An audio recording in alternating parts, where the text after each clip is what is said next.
Celeste's Curse. In the desolate heart of the Appalachian Mountains lay the shrouded secret of Stagwood Lane, the cursed house.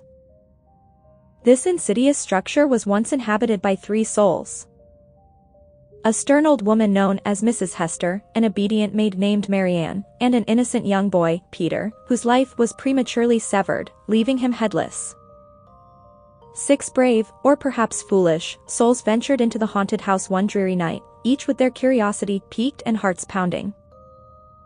The group comprised of 3 adventurous friends, Jake, Robert, and Susan, a fearless detective named Richard, a skeptical professor, Dr. Everett, and a renowned psychic, Madame Celeste. As they crossed the threshold, the air became dense, and a chilling sensation clawed at their spines.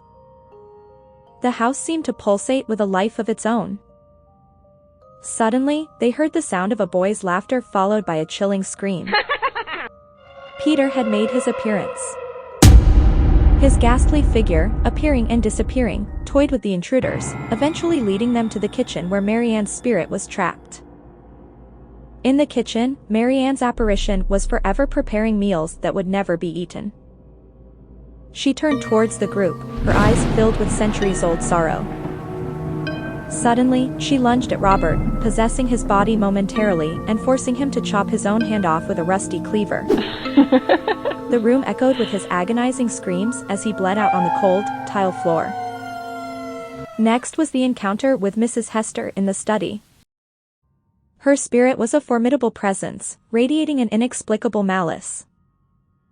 She chastised the intruders for their audacity and then turned her wrath on Susan and Jake. They were lifted off the ground, suspended in midair. With a flick of Hester's spectral wrist, their bodies violently contorted and cracked, dropping life. Less to the floor, their eyes filled with terror, their bodies mangled in an unnatural state. After the gruesome demise of their friends, the 3 survivors, Richard, Dr. Everett, and Madame Celeste, decided to split up to find a way out. Richard, the detective, ventured into the attic, the final unexplored room. The attic was a tomb for the young boy, Peter, his headless figure standing in the corner, a pool of dried blood marking the spot where his life had ended so abruptly.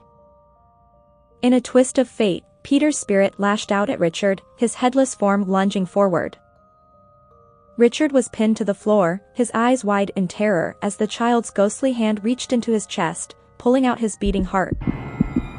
The once brave detective lay lifeless on the attic floor, his heart clenched in the spectral hand of a headless child. Meanwhile, Dr. Everett found himself in the confines of a small, secret room, the walls lined with occult books and artifacts. As he read aloud from a cursed manuscript, his body started warping, his skin peeling off, revealing a skeletal figure. His eyes bulged, blood vessels rupturing, as his body imploded, leaving a pile of ash and bones on the floor. Madame Celeste was the last one standing. Surrounded by the spirits, she fought back, using her psychic abilities. She channeled her energies into an amulet, creating a bright, spiritual shield that expelled the spirits momentarily. She raced towards the exit, the house shaking, the spirits howling in fury.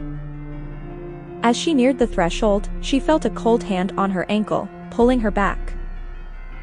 She turned to see Mrs. Hester's angry apparition. With a final burst of energy, Madame Celeste broke free, stumbling out of the house just as the sun began to rise. The spirits retreated, and the house fell. Silent. Celeste lay on the dewy grass, gasping for breath, her heart pounding in her chest.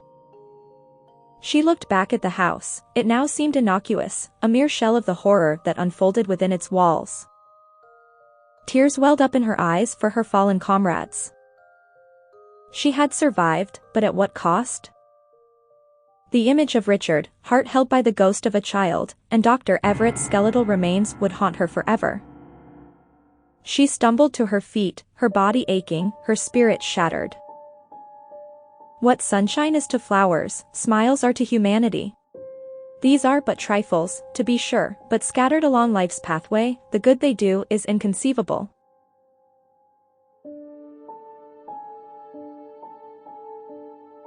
She knew she needed to leave, to distance herself from this cursed place.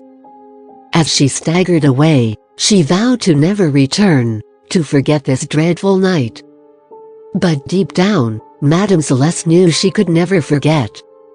The memories would linger, like a ghost in her mind, a constant reminder of the terror she had witnessed. She would carry the scars of this night with her, forever bound to the haunted house and its spectral inhabitants. The sun rose higher, casting long shadows across the landscape. As the light touched the house, it seemed to shudder, an almost imperceptible tremor. The spirits were at rest, but only until the sun set again, and the house could continue its reign of terror under the cloak of darkness. And so, the haunted house stood, a silent testament to the horrors it contained, waiting for the dusk to unleash its spectral tenants once again.